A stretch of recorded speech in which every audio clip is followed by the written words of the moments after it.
Sanbonan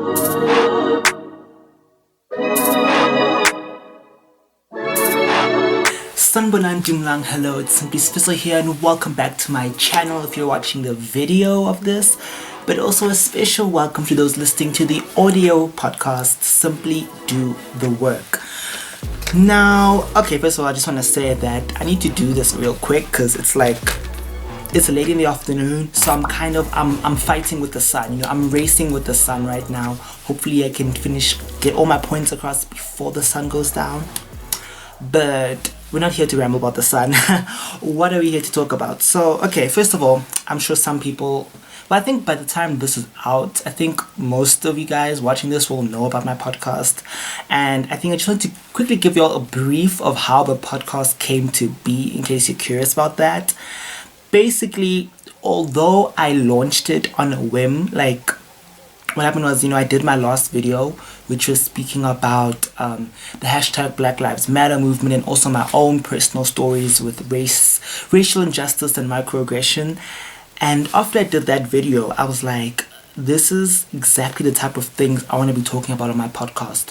What am I waiting for? Let me just launch the podcast. Because I've actually been planning this for over half a year. I've had the desire to do a podcast for almost 2 years, but the actual planning I've been working on for half a year. And I pulled up Beyonce on y'all. No prior announcement, no hype. I just said, boom, there it is. This is what we're doing. So yeah, now that, okay, we've got that little story out of the way, what are we going to be discussing today? So the title for today, the way I've titled this video/podcast episode is Finding My Voice and Finally Speaking Up for Myself. After I put out that video on racism and Black Lives Matter, I did some reflecting and I realized that one of the reasons why it was so hard for me to speak up when it comes to racial issues is because any issue in general in life, I'd have problems opening up. I'd have problems voicing myself. And I remember once I was talking to my mom and she was saying how when she's watching my YouTube videos, that's the most myself I seem. I seem so comfortable. I seem so free. And she's basically saying, what can we do here at home for you to be that free, that comfortable, and that open? And it made me realize how, when I just look at my videos and, think about the person I was when I started my channel, the person I was last year, the person I am now, the person I'm becoming, I'm realizing that, hey, I'm actually slowly but surely finding my voice, coming into my own as a person, and speaking up for myself a lot more than I did, say, 2.5 years ago when I started this channel. And so I thought, okay, how can I basically channel the same confidence, channel the same bravery and courage that I channel online? How can I bring that into real life? How can I basically give practical steps to apply it in the real life? And then I came up with 3 bullet points that I'm going to share with you guys, and hopefully this can help you guys not only find your voice online but also in real life, in all situations. So, okay, the first point I have is, you need to find a safe, affirming space for you. The safe, affirming space that I found was YouTube. That became a safe haven for me because that's where, right now I'm speaking to a camera. I can freely say my thoughts. I can freely express myself because there's no one who's gonna butt in and interject. Where sometimes that those friends where, or even sometimes you'll find you in a group of people, you try to speak up about how you're feeling about something and they cut you off. Whereas when I sit down, make a video, edit it, I'm able to, see how can I articulate what I want to say clearly and put it up online. And, I know, yes, putting stuff online does have, the negative effects of you can't control always who receives your message and you can always get backlash. But, looking at my subscribers and the people who are always leaving comments in my videos, I found that, okay, this is actually a safe space I've created for myself. This is a community of people who, think like me, or at least understand where I'm coming from and are willing to hear me out and also, share their thoughts, which I think we all deserve that. We all need that. I think that's very important if you want to cultivate finding yourself. You know, you need a safe space so you can freely, fumble, say things and know that, okay, you know what, I'll politely and kindly be corrected. So that's the first thing. Find a community, find a safe space, and if you can't find an existing one, create one for others, because you might find that there are people who are just waiting for you to speak up. That's what I found with the response from my last video. I got response people saying, oh my goodness, thank you so much for speaking up about this. And even with other videos, people would tell me, I was also thinking that, but I didn't know that, I thought I was the only one. And I think that really ties us nicely into the second point, which is seek representation. There's a quote I wrote down here which says, you can't be what you've never seen.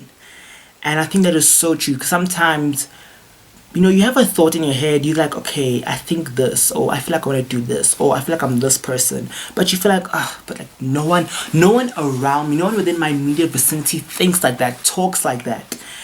And I think the beauty of the day and age we're living in now is that we can go online and seek representation, like something which, and the reason why I say seek, you have to be consciously aware of it, is because I noticed around about 2018, I noticed that, a lot of the people I'm following, while yes, I do get entertainment from them, some of them it's kind of like, I don't necessarily see myself on them. If you think of YouTube, for example, the big YouTubers, like international, globally, I'm talking like on a global scale, the big international YouTubers, most of them are white, and this is nothing against them. It's just that when I'm watching their content, I'm watching their videos, they don't look like me, number one. Number two, their backgrounds are different, they come from different countries, and it's very important sometimes to see yourself on the screen. I don't think people, if you're not marginalized in any way, you don't understand how important it is to see someone who looks like you, who thinks like you, who has similar experiences as you, who believes in what you believe in. And so from about 2018, I became more conscious of the people that I follow. I became, I look at the musicians I was listening to, I look at the TV shows I was watching, the YouTubers, podcasts, and I started reading books. And actually, by doing that, by seeking more accurate representation of myself, I was better able to find and understand myself, because sometimes I can watch someone who, doesn't come from the same background as me, and still, obviously, there can be things that I learned from them. Obviously, because we're all living on this earth, we do have common shared experiences. Doesn't mean because you're white, doesn't mean that I'm now gonna, shut my ears, close my eyes, put on my blinders, and be like, yeah, no, you don't look like me, so there's nothing I can gain from you. No, that's not what I'm saying. But I do think, sometimes when you get fed all these messages, especially subconsciously, it can sort of erode who you are. You sometimes can get lost in all the messaging out there, being like, okay, actually, what's right, what's wrong, who am I hope I'm making sense. I feel like I'm a little rambly there, but that brings us on to our third point. I feel like all these points really actually intersect with one another. But the third thing I wrote down here is, don't be afraid of trying new things. When I started YouTube, I was doing, first of all, let me just apologize to everyone who was forced to watch the earlier videos I made for like the first 9 months of this channel. I am so sorry, y'all. What was that doing? A mess. I feel like then I started the channel, but I didn't really know what I wanted to do on YouTube. I didn't really know what my target audience was. And so I was just trying everything that I've seen, all the type of videos that I'd watched, and I enjoyed, okay, let me try this, let me try that. And just, I'm not looking down on that period of my life. I'm not looking down on that part of my YouTube journey.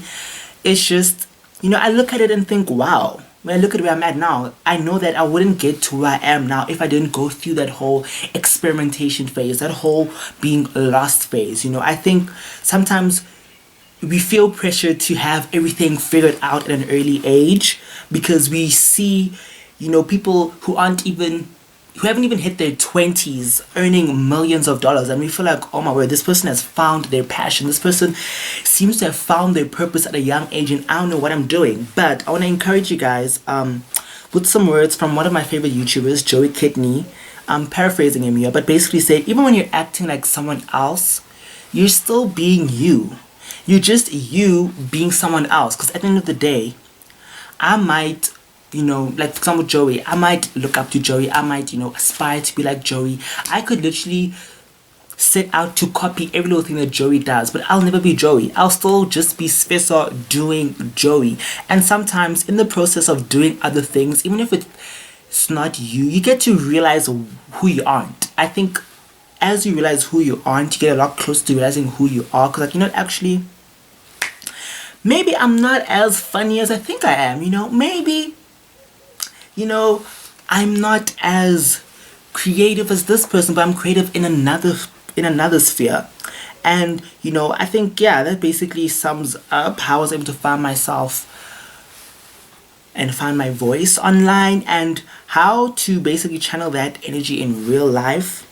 It's kind of like how I realized that, okay, because let's say in relationships, right? In relationships, and I mean by relationship, I mean friendship, I mean roommate, colleagues, classmates, whatever it might be. I found that I tend to let things slide. I tend to, if something bothers me, I will not speak up instantly. I'd rather be like, you know what? Let me just, let's not rock the boat too much. Let me just, just grin and bear it.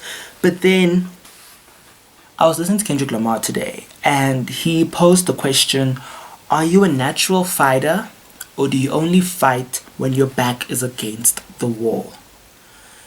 And those words really shook me. I was like, wow. I think for most of my life, I'd only fight when my back's against the wall. Only when the pressure got too much, I was like, okay, no, I can't take this anymore. Looking at how in relationships with other people, if someone does me wrong and it's like a minor thing, I tend to I'd sweep it under the rug. But now if you think about it, if you just sweep dirt under the rug the whole time, eventually it's gonna accumulate. And one day when you're walking, it's gonna trip you, and then you're gonna be like, oh my gosh, you know what, this mess, what.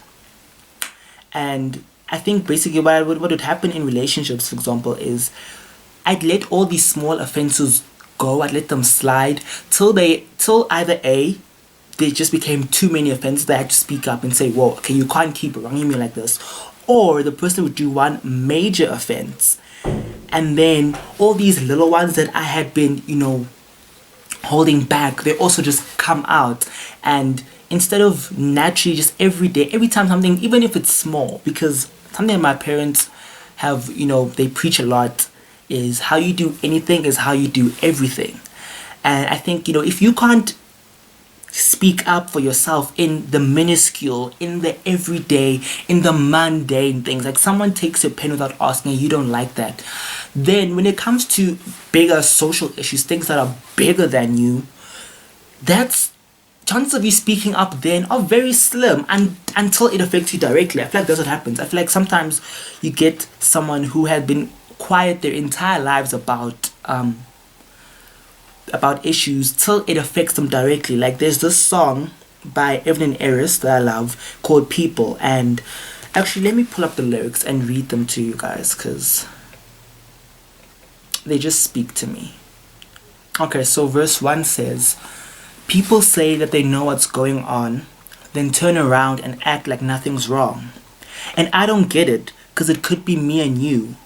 We're just separated by the ignorance of what to do. We're trying so hard to try and numb ourselves, but who knew that we'd be the ones who needed help? We don't know what it feels like to live in love, because we are the ones who treasure the pleasure of. Try to get out of our comfort zone, but not too much. It has to happen to our neighbor for us to just get up. No, I don't even get it, but I know we just gotta quit it. And yeah, that's basically the part I wanted to read. And I think, let's not get it twisted, okay? I'm still on a journey here, okay? I'm still figuring this out. Like, I'm only 20 years old.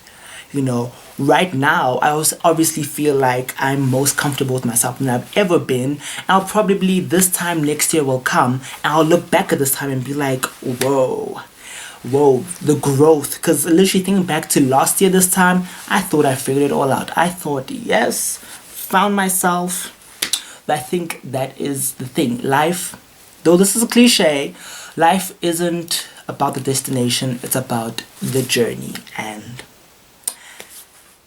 right now, in the present moment, because something, if you've been following my channel for a while, I think I've said this a couple of times, that the most important thing we have is the present moment, because that's the only moment in time that truly exists. The past is something that already happened and we can never go back to it, and the future is merely a figment of our imaginations. Even the few minutes that passed before I started filming this video, that's gone. I can't go back then. But what exists is right now as I'm filming this, right now as you're listening to the sound of my voice. Are you happy with who you are? Are you happy with where you're at in life? If not, what are you going to do to change that? And on that note, I just want to say thank you so much for watching and or listening. I feel like this was a little bit all over the place, a little bit rambly, but I hope you guys were able to follow through with my train of thought. If you enjoyed this video, thank you so much for watching. Please do hit that thumbs up button, subscribe, and hit the notification bell so you can be notified every time we upload a new video. If you're listening to the podcast audio, please do make sure to follow me on Spotify. I'm working on getting the podcast out on all the major distribution platforms. So if you're listening there right now, please do subscribe, follow, rate, and review. And until I see you guys in the next one, or until you hear from me in the next one, I love you so much. Bye, guys.